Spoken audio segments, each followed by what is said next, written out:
أهلا بكم للنساء فقط.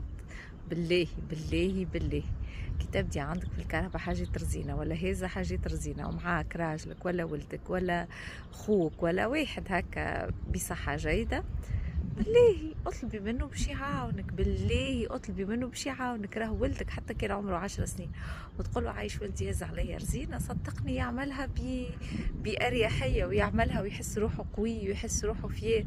فما بالك براجلك ولا اخوك؟ بالله اطلبي المساعدة، بربي بربي بربي. راه انا بيتي كنت كيفكم، خاطر علاش؟ خاطر ما نصبروش، نحبوا الحوايج فيسع فيسع فيسع وماشي في بالنا نحنا بركة نجمو نقدوها. الوغ كي تطلبي المساعده من راجل في اللونتوراج نتاعك، راكي انت تعليله ثقته في روحه وتخليه فريمون يحس روحه مفيد في المجتمع. مش نبداو نتكلموا ونعمل كلام يوجع كالزير المتكي ولا يبل لا يهل. بربي بربي شويه لطف مع الرجال في اللونتوراج نتاعنا وخليهم ياخذوا بلاصتهم. ان شاء الله نهاركم زين.